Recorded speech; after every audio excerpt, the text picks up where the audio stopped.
Welcome to Laksha சமையல். Hi friends, நம்ம இன்னைக்கு காரப்பூரண கொழுக்கட்டை எப்படி பண்ணதுன்னு பார்க்கலாம். அதுக்கு நான் ஒரு 1/4 கப் உளுந்து எடுத்து ஒரு 2 மணி நேரம் ஊற வச்சிருக்கேன். நல்ல தண்ணி வடிகட்டி வச்சிருக்கேன். அது நம்ம மிக்சியில சேர்த்துடலாம். ஒரே ஒரு பச்சை மிளகாய் போட்டுக்கலாம். தேவையான அளவு உப்பு சேர்த்துக்கலாம். இந்த மாவுக்கு தேவையான அளவு உப்பு போட்டுக்கலாம்.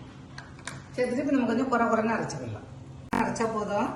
இப்போ நம்ம இதை எப்படி பண்றதுன்னு பார்க்கலாம். இப்போ நம்ம ஒரு கடாயில கொஞ்சமா எண்ணெய் ஊற்றிக்கலாம். கொஞ்சமா கடுகு சேர்த்துக்கலாம். கொஞ்சமா சீரகம் சேர்த்துக்கலாம். கொஞ்சம் உளுத்தம் பருப்பு சேர்த்துக்கலாம். எல்லாம் நல்லா வதங்கின உடனே நம்ம கொஞ்சமா பெருங்காயம் சேர்த்துக்கலாம். வச்ச உளுத்தம் பருப்பு சேர்த்துக்கலாம். சேர்த்துட்டு இதை நம்ம நல்லா ஃப்ரை பண்ணணும்.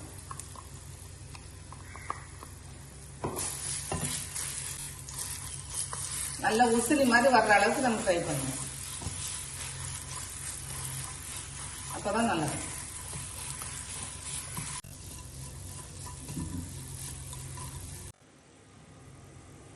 இப்போ நம்ம உசிலி நல்லா வந்துருச்சு பாருங்க. இந்த மாதிரி இப்போ நான் இதுல கொஞ்சமா தேங்காய் போட்டிருக்கேன். உங்களுக்கு பிடிக்கும்னா தேங்காய் போடுங்க, அப்படி இல்லைன்னா தேங்காய் வேண்டாம். கொஞ்சமா கொத்தமல்லி போட்டுட்டு ஆஃப் பண்ணிடலாம். அதுக்கப்புறம் நம்ம ரொம்ப வதக்க தேவையில்ல. உங்களுக்கு ரொம்ப முதல்ல பண்ணும்போது திரண்டிட்டு வந்துச்சுன்னா கொஞ்சம் எண்ணெய் சேர்த்துக்கிடுங்க. நல்லா ஈஸியா வந்துடும். இந்த பாருங்க, இந்த மாதிரி நல்லா வந்துடும். இப்போ நம்ம மாவு நம்ம யாருக்குமே பால் கொழுக்கட்டைக்கு பிசைஞ்ச மாதிரி தான்.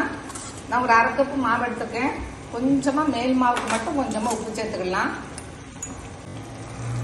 தண்ணி கலந்து கொதிக்கணும்.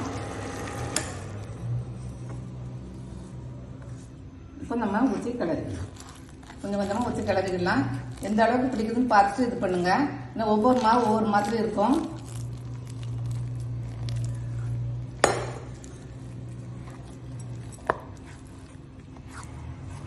நான் 1/2 கப் வச்சிருந்தேன். கொஞ்சம் மீந்திருக்கு. நம்ம வச்சுட்டு பார்த்துட்டு அப்புறமா நம்ம கை பொறுக்கிற சூடு வரும்போது நம்ம பிசைஞ்சிட்டு பார்க்கலாம். இந்த மாவு சூடா இருக்கும்போது நம்ம கொஞ்சமா ஒரு 1/2 டீஸ்பூன் நெய் போட்டுக்கலாம். இப்ப நம்ம மூடி வச்சிடலாம். கை பொறுக்கிற சூடு வரட்டும். அப்புறம் நம்ம மாவு நல்லா பிசைஞ்சிடலாம்.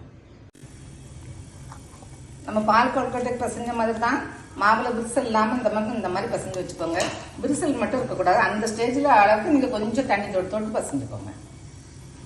இப்ப நம்ம எப்படி பண்றதுன்னு பார்க்கலாம். எண்ணெய் இந்த மாதிரி கொஞ்சமா மாவு எடுத்துக்கோங்க. கையில லேசா எண்ணெய் தேய்ச்சிக்கோங்க. அதுக்கப்புறம் நீங்க இந்த மாதிரி பண்ணீங்கன்னா நல்லா தின்னா வந்துடும்.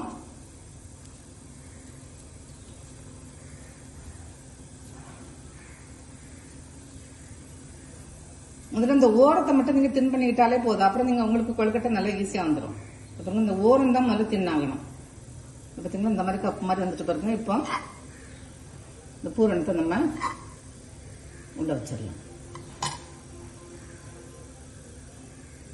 உள்ள வச்சுட்டு 2 மடிச்சிட்டு கொஞ்சம் லேசா கையில தண்ணி தொட்டுக்கோங்க.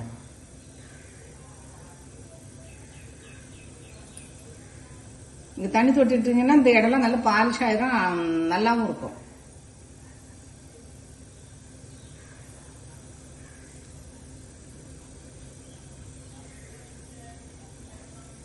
இத பாத்தீங்களா?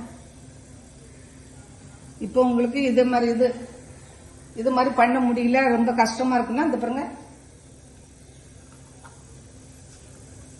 பிளேட் எடுத்துக்கோங்க. அது கொஞ்சம் எண்ணெய் போட்டுக்கோங்க. ஒரு கிண்ணம் எடுத்துக்கோங்க. அந்த கிண்ணத்துல கொஞ்சம் இந்த அடி கொஞ்சம் அகலமா இருக்க மாதிரி எடுத்துக்கோங்க. மாவு அதுக்கு தக்க எடுத்துக்கோங்க. பெருசா வேணா பெரிய கிண்ணம் எடுத்துக்கோங்க, சின்னதான இதுல வச்சுட்டு கொஞ்சமா அப்படி பிரஸ் பண்ணிக்கோங்க.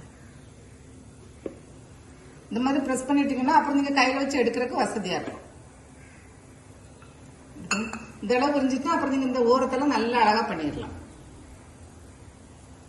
ஓரம் மட்டும் கொஞ்சம் பிரியாம பாத்துக்கோங்க.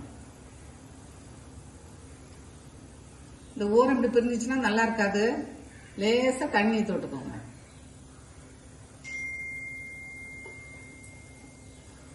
நல்லா வந்துருச்சு. இப்ப நம்ம பூரணத்தை வச்சு மடக்கலாம். உங்களுக்கு கையில வச்சு பண்றதுக்கே ஈஸியா தான் இருக்கும். உங்களுக்கு மேல் மாவு நீங்க ரொம்ப திக்கா வச்சுட்டீங்கன்னா கொழுக்கட்டை சாப்பிட நல்லா இருக்காது. இந்த இடத்துல கொஞ்சம் தண்ணி தொட்டுக்கோங்க.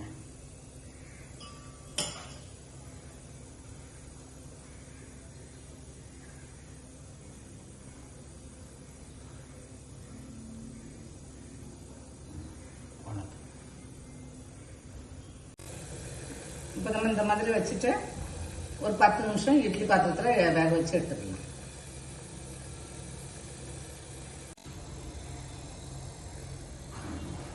இப்போ நம்ம கொழுக்கட்டை ரெடி ஆயிடுச்சு. கொஞ்சம் ஆறின உடனே நம்ம எடுத்தா அப்படியே வந்துடும்.